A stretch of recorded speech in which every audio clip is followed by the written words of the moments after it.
तो फिल्म की शुरुआत में हम एक लड़की को दो लड़कों से बचकर भागते हुए देखते हैं। वो उनकी ड्रग्स चुरा कर भागी थी, जिन्हें छुपाने के लिए आ जाती है वो एक फैक्ट्री के पास। फैक्ट्री का ताला तोड़कर अंदर जाने में कामयाब हो गई थी। इससे पहले कि ये लोग कुछ करते, उनके पाँव में पालक का एक कैन आकर गिरता है जो पॉपॉय खाया करता था। पॉपॉय की कहानी एक लड़के ने सुन रखी थी।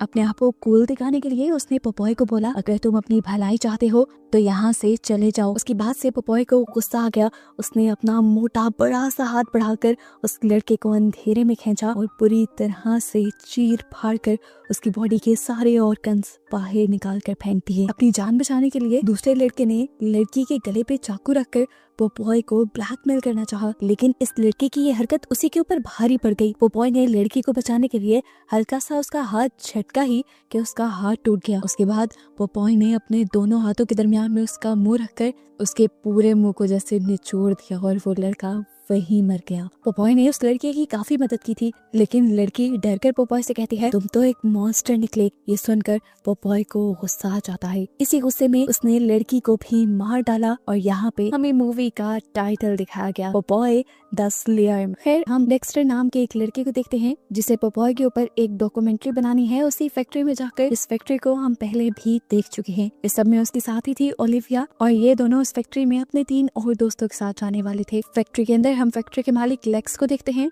जो एक स्टेट एजेंट से ये फैक्ट्री बेचने की बात कर रहा है। स्टेट एजेंट कहते हैं, मैं ये फैक्ट्री बिकवा तो दूं, लेकिन उससे पहले जरूरी है कि इस फैक्ट्री से रिलेटेड रूमर्स खत्म हो जाएं। लेक्स ने पूछा, कैसे रूमर्स? तो लड़के ने कहा, आज से 20 साल पहले इस फैक्ट्री को सील किया गया था क्योंकि यहाँ के स्पिनिच में कुछ इन्फेक्शंस पाई गई थी, और अगर वो खबर झूठी थी तो इसके बाद आज तक ये फैक्ट्री चली क्यों नहीं? और अगर ये सब नहीं तो क्या यहाँ पे सच में पॉपॉय रहता है? अभी वो लोग बात ही कर रहे थे कि यहाँ से लेक्स को अजीब सी स्मेल आने लगी। वो चेक करने के लिए आगे बढ़ गया, जबकि पीछे इस खड़ी हुई लड़की को डर लगने लगा। एकदम से उसे भारी कदमों की आवाज सुनाई देने लगी जो तेजी से उसी की तरफ बढ़ रहे थे। अचानक ही किसी ने आकर उसके कंधे पे हाथ रखा और उसने जोरदार चीख मार दी, और तभी उसे पता चला कि ये यहाँ का गार्ड था। वो लड़की बहुत ज्यादा डर चुकी थी। लेक्स के समझाने के बावजूद भी कि वो सिर्फ यहाँ का गार्ड था, वो यहाँ रुकती नहीं बल्कि अपना सामान लेकर यहाँ से भागने की करती है, और इस जल्दी में वो अपनी फाइल यहीं पर भूल जाती है। इसके बाद लेक्स भी फैक्ट्री से बाहर निकलने वाला था। जाने से पहले उसने अपने इस हट्टे कट्टे गार्ड से कहा कि अगर इस फैक्ट्री में कोई है तो उसका सफाया कर दो, क्योंकि जल्द ही इस फैक्ट्री की डील होने वाली है और मैं ये नहीं चाहता कि डील कैंसिल हो। ये काम कहकर लेक्स यहाँ से चला जाता है और वो हट्टा कट्टा बॉडीगार्ड अपने काम पे लग जाता है बिना डरे। वो पूरी फैक्ट्री का विजिट कर रहा था, लेकिन तभी उसे नजर आ गई वही 2 लाशें जिसे कुछ देर पहले ही पॉपॉय ने मारा था। इतने में ही उसके सामने अब बड़ा सा पॉपॉय आ गया। इस आदमी ने अपने आप को बड़ा ताकतवर समझते हुए पॉपॉय के ऊपर हमला किया, लेकिन पॉपॉय को तो फर्क ही नहीं पड़ा। पॉपॉय ने एक हाथ मारते हुए उसे नीचे गिरा दिया और फिर बिना ज्यादा मेहनत के उसके सर पे पाँव रखते हुए उसका सर कुचल दिया और उसे भी मार दिया। इधर हमें दोबारा उन दोस्तों के ग्रुप को दिखाया जाता है। ये लोग एक बार में गए थे जहाँ से इन्हें अपनी एक और दोस्त को पिक करना था। वो इतने में अपना काम निपटाती है तो ये लोग पॉपॉय द स्लेयर मैन के बारे में बातें करने लग जाते हैं। केटी का मानना था ये सब कहानियां ही हैं, ऐसा सच में थोड़ी हो सकता है।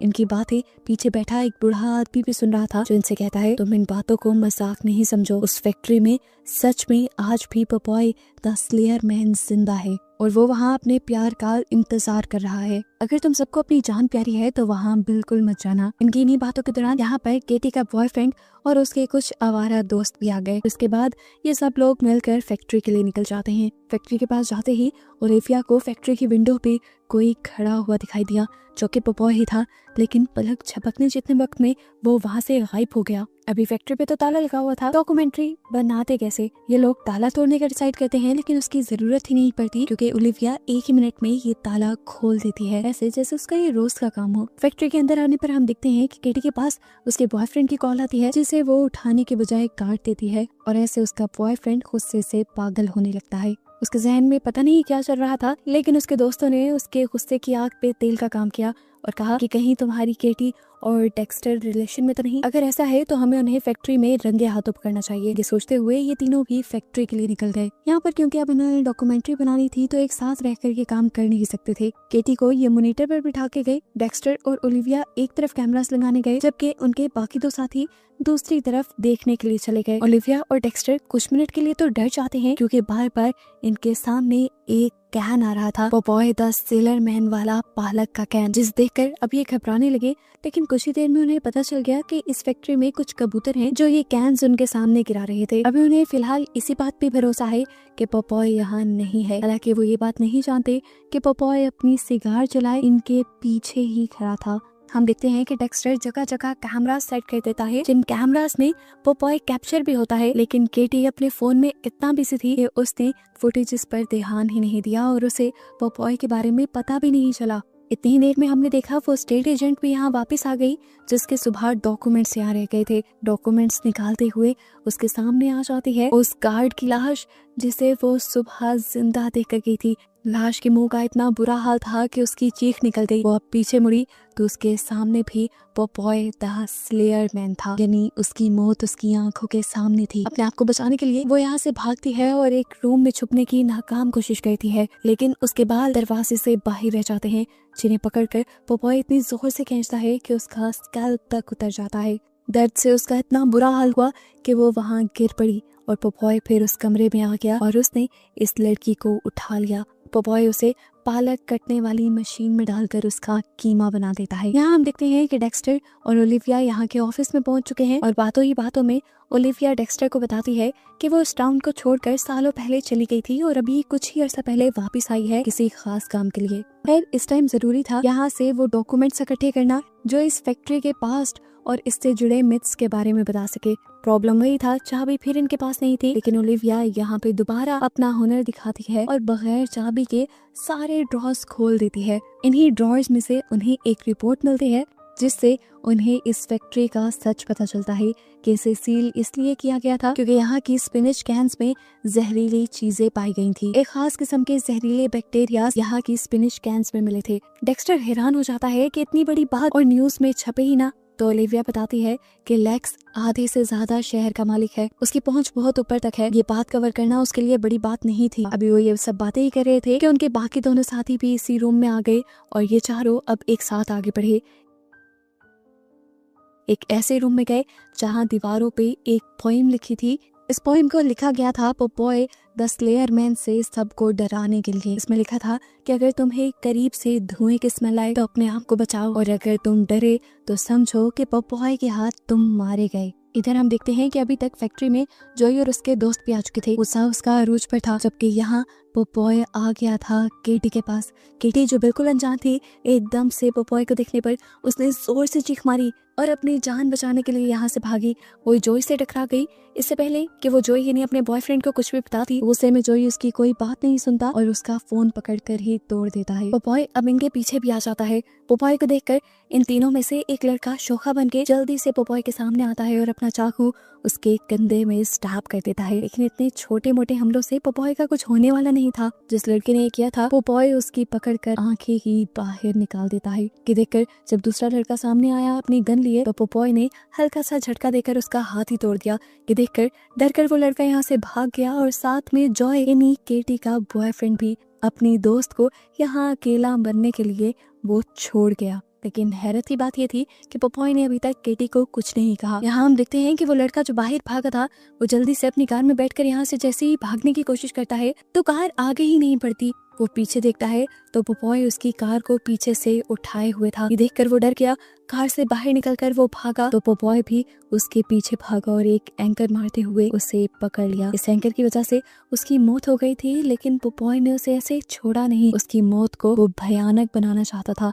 उसने इस एंकर से उस आदमी का गला ही उतार दिया। जबकि यहाँ फैक्ट्री के अंदर हमें दिखाया गया कि जॉय यानी केटी का बॉयफ्रेंड अभी भी इस फैक्ट्री से बाहर निकलने का रास्ता देख रहा था कि तभी उसे अपने पीछे से किसी के कदमों की आहट सुनाई दी।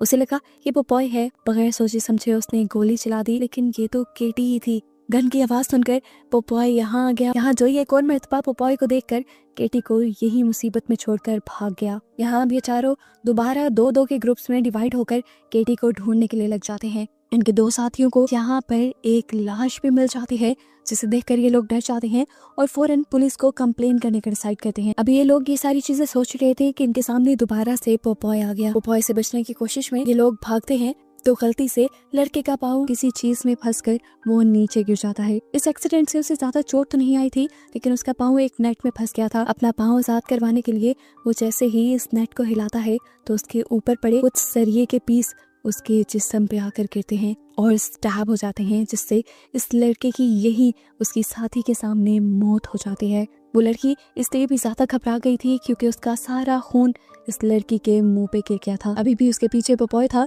जिसे देखकर वो एक और मर्तबा चिल्लाई और यहाँ से भागने की कोशिश करने लगी, लेकिन पोपॉय से बचकर भागना शायद उसके बस में था ही नहीं। वो ठीक जब उसी जगह से गुजरी जहाँ से अभी उसका साथी गुजरा था, तो वो भी किसी चीज में पाँव फंसने की वजह से नीचे गिर गई, ठीक उसी जगह पर जहाँ उसका साथी गिरा था।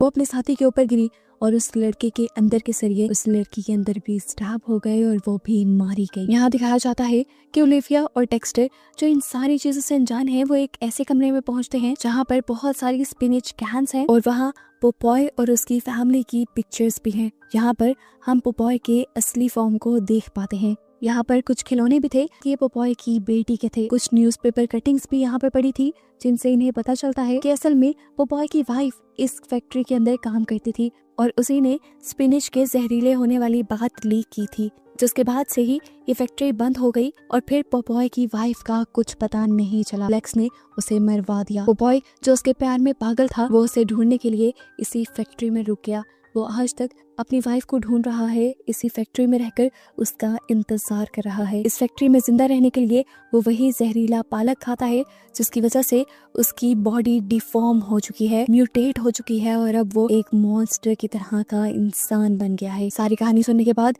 ये लोग अब डर जाते हैं और जल्दी से यहाँ से बाहर निकलने का फैसला करते हैं, लेकिन उससे पहले इन्हें अपने बाकी साथियों को भी तो लेना था। लेकिन मिला क्या यहाँ पे उन्हें? अपने साथी की लाशें, जिन्हें देखकर ये लोग बुरी तरह डर गए। डेक्स्टर ने फैसला किया कि ये लोग जल्दी से दूसरे एग्जिट से इस फैक्ट्री से निकल जाएंगे और जैसे ही दूसरे एग्जिट की तरफ बढ़े तो सामने टकराव हो गया डेक्स्टर का पोपॉय से। पोपॉय ने उसका हाथ पकड़ा और उसे लटका दिया।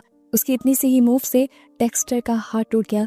इससे पहले कि पोपॉय उसे बेदर्दी से मार देता, ओलिविया उसे कहती है नहीं, उसे छोड़ दो। और हैरानकुन तौर पे हम देखते हैं कि पोपॉय ओलिविया की बात मान लेता है और यहाँ रिवील होता है कि ओलिविया असल में पोपॉय की बेटी थी, जो काफी सालों बाद इस फैक्ट्री में वापस आई थी अपने डैड से मिलने के लिए और अपनी मॉम को ढूंढने की उम्मीद में। ओलिविया काफी सालों बाद अपने डैड को देख रही थी। ये दोनों ही काफी इमोशनल हुए हुए थे, एक दूसरे को गले लगाने ही वाले थे कि पीछे से जॉय ने, जो यहाँ पे जिंदा बचा था, उसने पोपॉय के ऊपर गोली चला दी। अब पोपॉय को गुस्सा आ चुका था, वो जॉय को मारने ही वाला था, लेकिन जॉय ने अपने आप को बचाने के चक्कर में यहाँ ओलिविया को पकड़ लिया।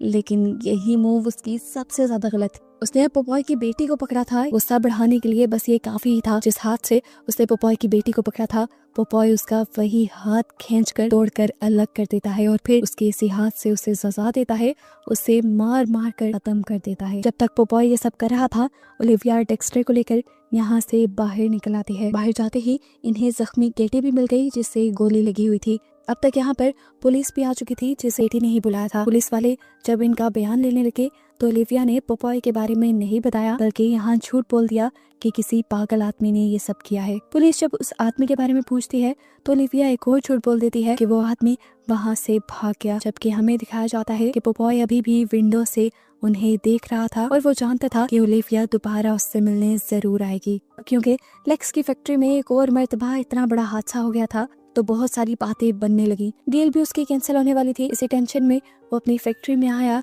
तो यहाँ अब उसका सामना हो गया पोपॉय से, जो उसे देखकर कुछ अजीबोगरीब बोलता है और फिर उसके मुंह को दोनों हाथों के दरमियान में लेकर क्रश कर देता है और उसकी भी यहाँ मौत हो जाती है। और इसी को दिखाते हुए ये कहानी यहाँ खत्म हो जाती है।